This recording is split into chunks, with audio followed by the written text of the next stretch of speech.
Okay. That should be right. What we should do is have to just check that obviously the delegates online are able to see your slideshow. If we're able to do that, that would be perfect.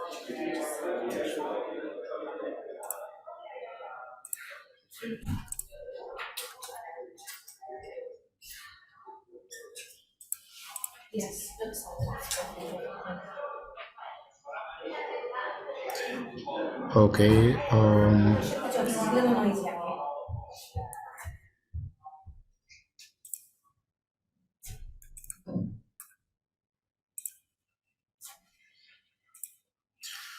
mhm.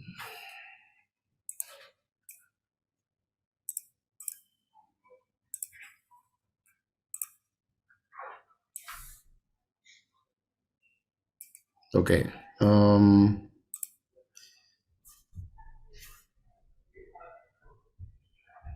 Anyone knows to hide this Zoom bar?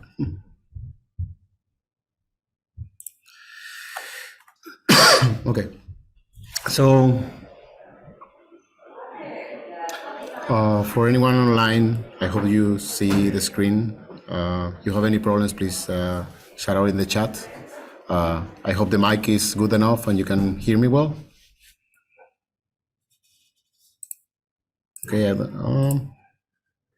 Okay, all good. Well, good morning. Thank you for joining us today. I am Sebastian Rodriguez from Polygon ID. So since I usually don't have to explain a lot about Polygon when I present, because I work in the Web3 space in the blockchain industry. And in that industry, Polygon is kind of a big fish.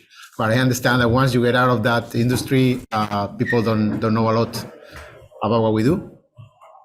Polygon is a layer two blockchain, provides scalability for Ethereum, and that's it. I think that's all I have to say in this forum about Polygon.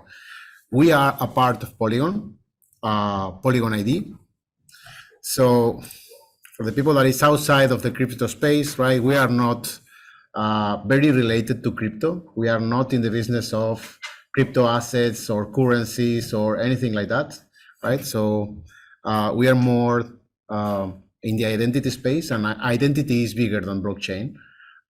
We just use blockchain of one of our components, but we just happen to be working for a deeply rooted blockchain company, right? So people may see us as a blockchain provider, but we are actually Polygon ID is a completely different project and is rooted on identity and self-sovereign identity, decentralized identities, etc. Right?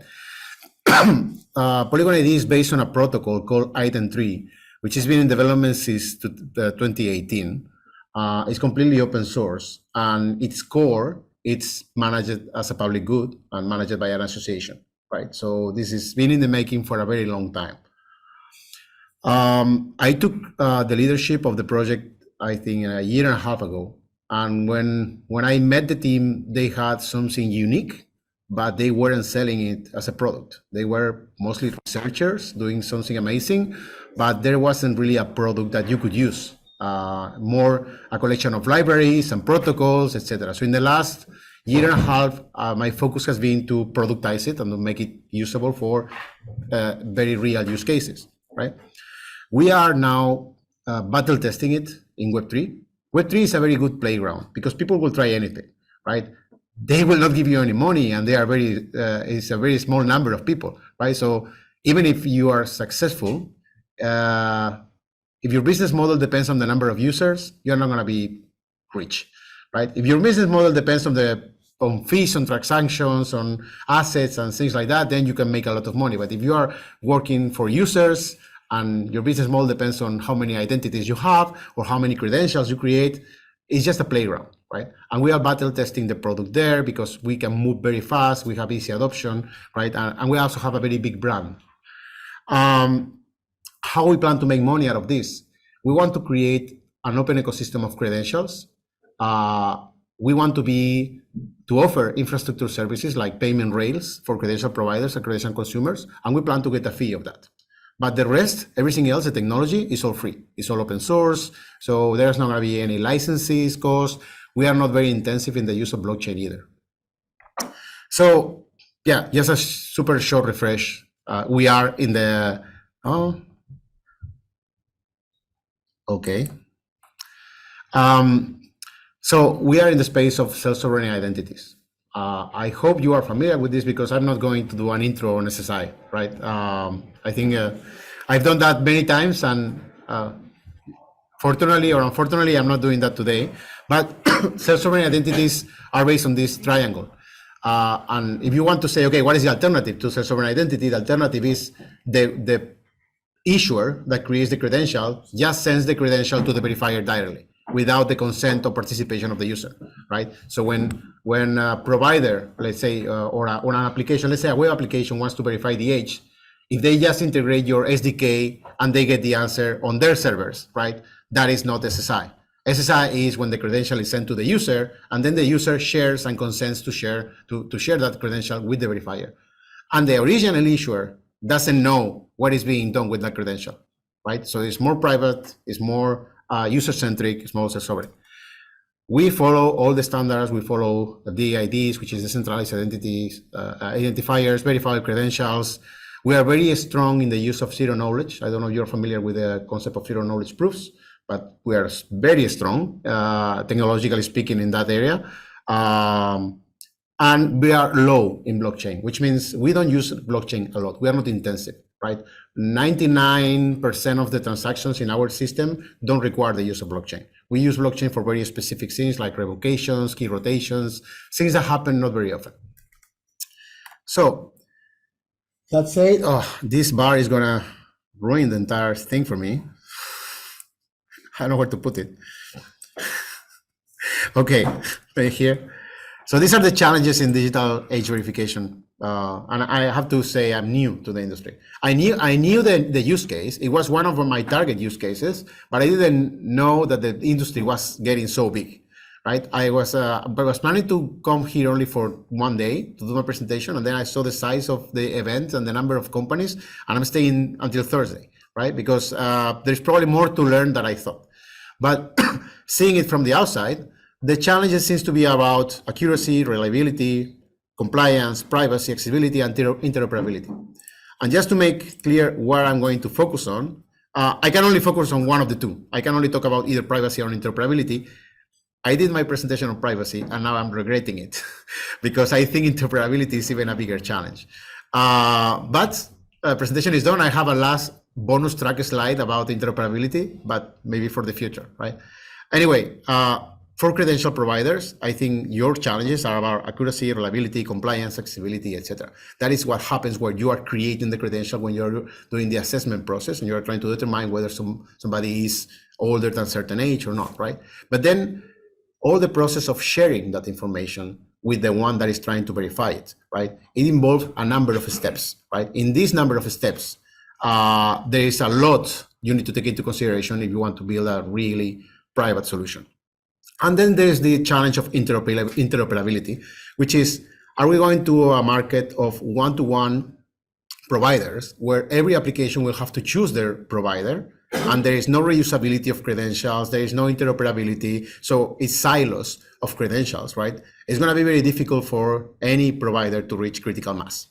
It's also going to be not very usable for users that will have to pass verification on every single application every single time, right? And it's also opening a huge risk of bigger players like Google's and Apple's just to say, you know what, I'm going to add a verification check to the Google Gmail account, and that's it. It works everywhere, right? And they may not be as private, as good, as whatever, but they are very convenient, and convenience, it's privacy for breakfast every day, right? People sell whatever if they have it easy. So I think interoperability is another challenge if we want to create a truly open market. So privacy is complicated. When I joined the team, I thought I knew about privacy. Let me tell you that blockchain is full of the most paranoid people that you will ever encounter in technology, right? Because they are not only thinking in terms of technology, they're thinking they don't trust the institutions, organizations. The reason they want to decentralize everything is because they don't trust anyone, right? And they build everything with the assumption that you cannot trust absolutely anyone. You cannot trust the code, you cannot trust institutions, you cannot trust anyone. So then we get deeper in privacy, and privacy can happen. I mean, there are privacy considerations in all these layers, right? And again, the title is gone. So there is a number of things that happen in issuing credentials and presenting the credentials, etc. This is the life cycle, right? You need to collect, to create, to store the credential, to present it, verify it, revoke an expiration, to dispose the credential, audit, interoperability, blah, blah. I'm focusing on the tree in blue. It's too big, so I need to focus, right? How we present and share the credential, what is the verification process of that H credential, right? And if there is any reason for revocation or expiration, how do we do it? So this is a long one. This is the presentation, sharing, and verification. I have tried to summarize it. In the end, what you want to do is for a user to be able to say, I am the rightful holder of a valid credential that satisfies your query, right? And your query is that I am older than 19. A valid credential can be an API call, a JSON file, a verifiable credential following the standard. And I am the rightful holder. Well, that only means that I am in control of that credential, and that credential was issued to me, which is tricky. In the blue, we need to prove that the credential was issued to this identifier. And here comes the first challenge. What is my identifier? How do I introduce myself? Because if I present you a file saying, yes, I have a credential that says I'm older than 18, okay, when they issue this credential, who do they put in the name or in the identifier? Did they put your email address, a random identifier, something that has to do with your phone? So what is the identifier that received the credential, and the identifier that you are using to present the credential and prove that you are the right holder of the credential? The identifier is owned by me, which means I'm in control of a secret, right? If it's my email, then I'm in control of the password. If it's my crypto wallet, I'm in control of the private key. If I'm using passkeys, I'm in control of the key that is generated by my device, right? So I'm in control of that secret. I can prove that I'm in control of that secret, and that secret is still valid, right? So if somebody stole my keys and I revoke my keys or I rotated my keys, right, that also has to be taken into consideration. So you can see just a single sentence, right, has a lot of proofs to be made during the verification. And if you fail in the verification, well, that's pure security. Valid credential means it follows the required schema. In the verifier credential wars, we work with the schemas. The schemas is what help us to standardize that credential. So each one of you is going to produce an H verification credential. If you produce it in a different format, well, that's all the interoperability aspirations are gone. You need to follow a common schema. And I don't know if there is I haven't researched and I haven't found any very recognized schema standard for H verification, right? So they need to follow an schema known by the verifier. It needs to come from a trusted issuers, right? Who defines who is a trusted issuer? The trusted issuer also needs to be in control of some kind of key or secret. The credential has not to have expired and not revoked. Again, a long number of verifications. And satisfies the query. Well, the identity client understands the query. This is the wallet, the browser extension, whatever program is presenting that credential, it needs to understand the question. If each one of you has a different SDK asking the question in a different way, then the interoperability across clients goes out of the window. The user needs to understand the query and consent to it. The query can be satisfied with the credential information. And if we use zero knowledge to prove something instead of sharing it, right, the proof needs to be valid, which is I don't want to overextend it, but proving that the proof is valid is maybe 3 or 4 boxes more, okay? So this is the full process that takes place when you just do this in the physical world, right? And so if we go very quickly, one by one, right? What are the privacy risks in each one of these areas, or the biggest? There are more, but I only had 25 minutes, right? So I need to keep things simple. First of all, I am the rightful holder. The biggest risk is the traceability across applications and the doxing. And yesterday there was Marta from the Spanish Agency of Data Protection. They published 10 principles for H verification. I was reading them yesterday, and this is one of the things they talk the most, right? So depending which identifier you use to present this credential, if that is your email or your phone, your email, whatever is traceable across multiple domains, it can even be a random number, but if you are always using the same random number, I can trace your activity across multiple applications, right? And the other one is the doxing, which is is there any way to link that identifier to your real person in social media or any other way, right? Can I dox your identity in a good way or in a bad way? What if your server gets compromised, right? What would happen? What would be the consequences of that? The good, the bad, and the ugly in this, right? From my point of view, this is very personal, right? Social logins and device identifiers, bad, right? If you put your email address as your identifier presenting your age credential, that is very linkable to your person, right? In the same way, or your device, it can be traced, etc. User accounts, like you are service providers, you create an account for that user. Well, that's a database that is in a server, is exposed to be hacked someday, right? And exposed, can also be traced. Then we have DIDs, which are decentralized identifiers. It's a very long string that is generated from cryptographic keys, which is cool, it's good, because it's not in a central data server, in a central database. It can be only in the wallet of the user, nice, but it can still be traced, right? You are still exposing the same DID every time you interact with a verifier or an issuer, right? So somebody can read your path through the internet, right? And the best one is something called nullified DID, which is you have an identifier that is only under your control in your wallet, but then every time you interact with a different application or a different issuer, you generate an alias on that DID, with a secondary DID cryptographically derived from the first one. And there is cryptographic primitives that allow the verifier to know that even that the credential says that it's been issued to DID, I mean, you're not presenting the credential, you're presenting a proof, right? So we can combine all this data in a single zero knowledge proofs, saying, I have a valid credential that was issued to DID A, right? Although I'm presenting it to DID B, and DID B and A are linked cryptographically. I can prove all that. You don't need to trust the code, you can trust the data, right? So all that is already implemented. This is not science, this is not speculation, right? But that way you cannot be traced. Every time you talk to someone, you have a different face, right? You have a different identifier, and there is no way to know, even in the same application. Maybe if you are in a voting application, you can do vote number one with one identifier, vote number two with a second identifier. It won't be able to correlate your votes inside that application, right? The second one is you have a valid credential.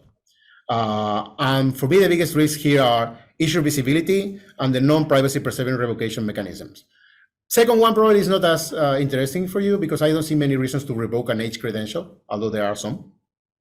But the issue visibility of the verification process, which is, does the issuer need to be involved in the verification process?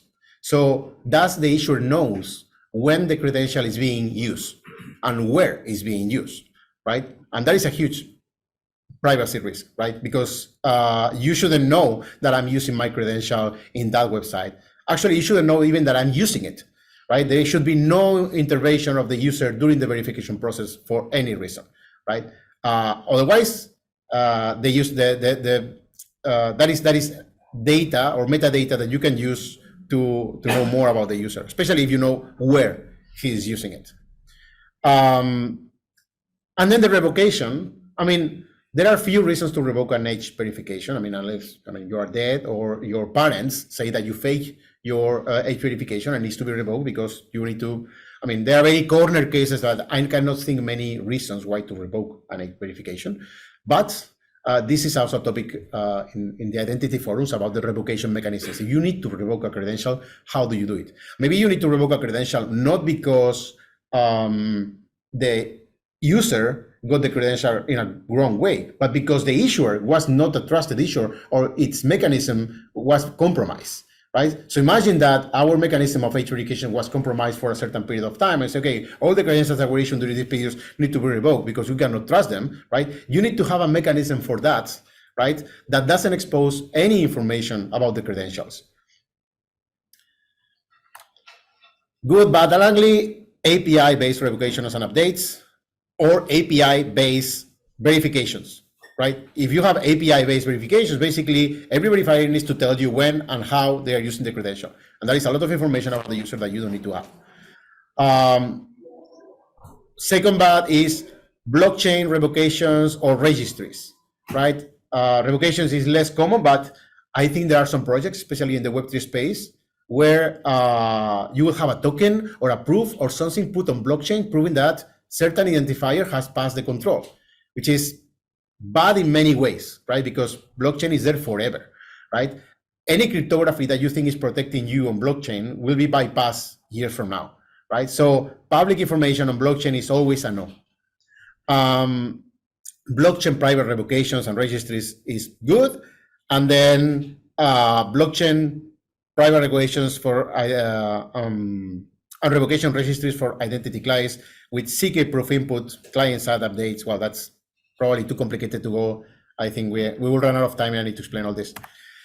The last one satisfies the query, right? And here is the process of the negotiation, right? Between the application saying, I want to ask you a question, right? But you need to understand the language that I will use to ask you the question. And you need to give me an answer, and I need to understand the answer. And that is a protocol. That is an exchange protocol. And the challenge here is that if every provider develops their own protocol, right? Every verifier is siloed into one single provider, and especially reusability is not happening unless one provider takes all the market, right? If one provider takes all the market, you don't need interoperability, but you have reusability, right? But if you want to have both interoperability and reusability, we need a common language. The problem here with the language is one, oversharing, right? Depending on the type of protocol that you determine. If the protocol means that I need to show you the full credential, right? That is a lot of information. If I need to show you my birth date or I need to show you my exact date, that is also more information that you actually need for the query. And the other risk, or is not risk, but I would say is a not good implementation is some people are using CK, zero knowledge proofs, generated on the server side, which is, yes, the verifier will not get the full data, they will get a zero knowledge proof. But the issuer that is generating the zero knowledge proof needs to see the full data every time that proof is generated, which means, again, the issuer knows when the credential is being used and shared, right? So here, I think it's quite clear. The bad guy is the full disclosure when you need to share everything.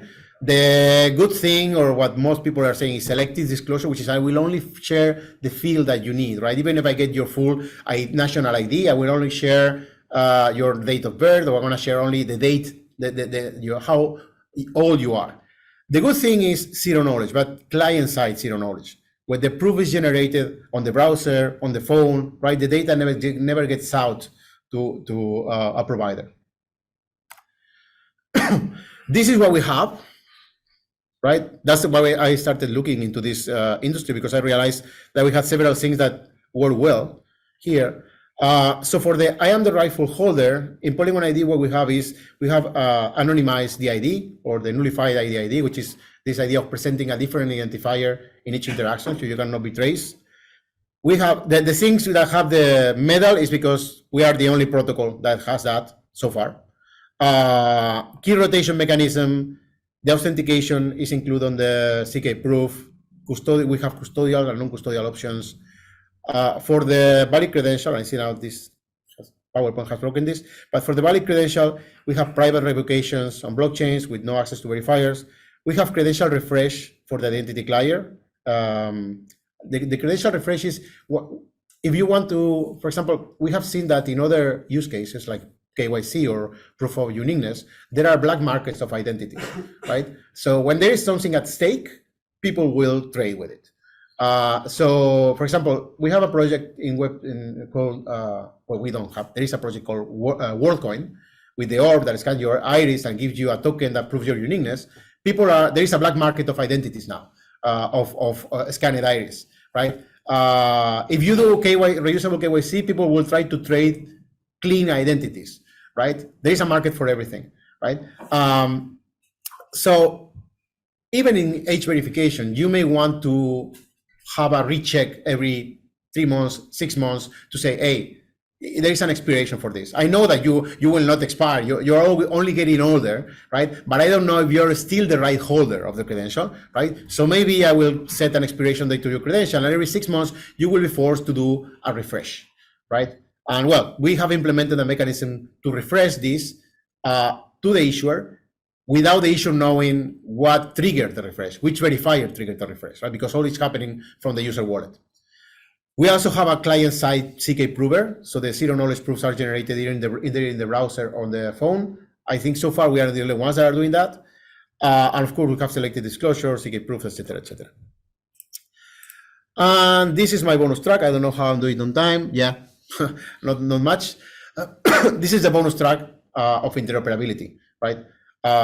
We have a big number. Sorry if your logo is not here. I didn't have more space, but we have a big number of credential providers and a big number of assessment methods that are also requiring different jurisdictions and geos, and this a changing environment of regulation, etc. Right? So you have a lot of diversity on this side.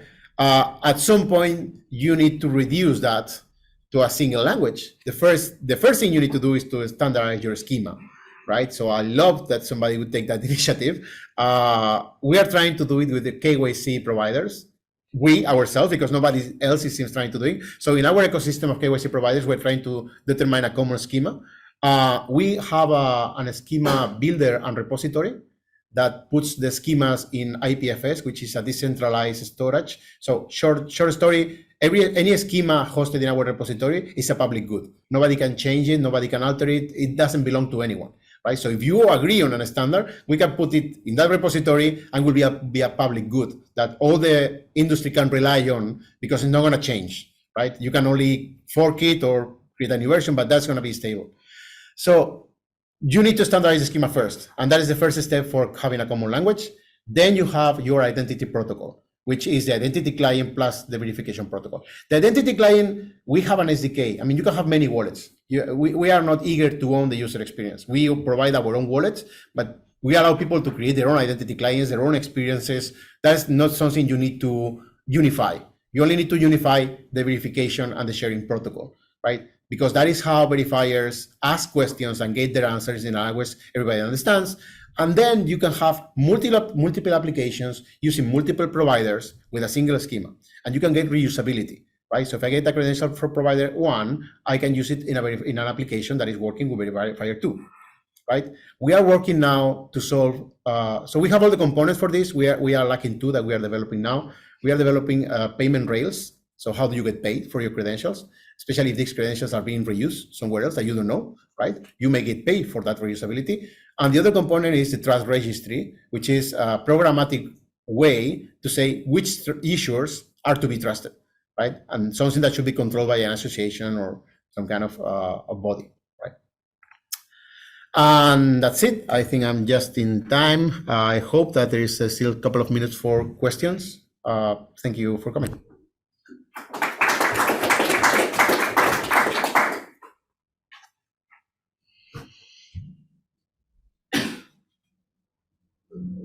No questions? Do we have questions online, maybe?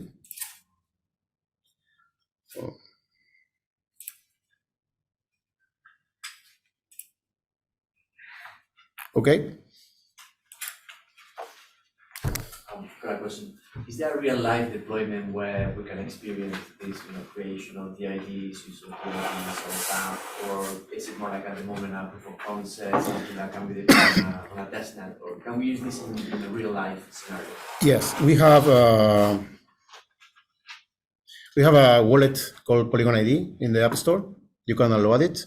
I would say all the demos we have if you search Polygon ID Marketplace, you will find a marketplace of all the issuers that can issue credentials.